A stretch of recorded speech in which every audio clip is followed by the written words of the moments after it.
kwenye uso.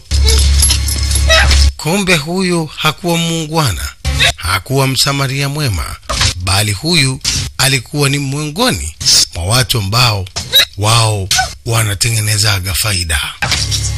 Sio kweli kwamba wanatembea kwenye bahari kwa ajili ya kuvua samaki, bali walikuwa wanatembea kwenye bahari kwa ajili ya kuwavua watu.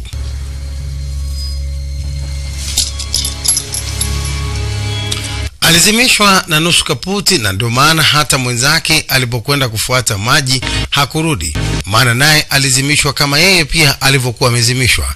Na hivyo sasa huyu bwana kazi yake kubwa ni nini? Kwa nini awazimishe? Ndio hivyo mtoto wa kike alizima, akaenda kunawa mikono vizuri, halafu hiyo hachi ilikuwa imefungwa na cheni. Ina maana ndio kazi yake huyu bwana, sio anavua samaki.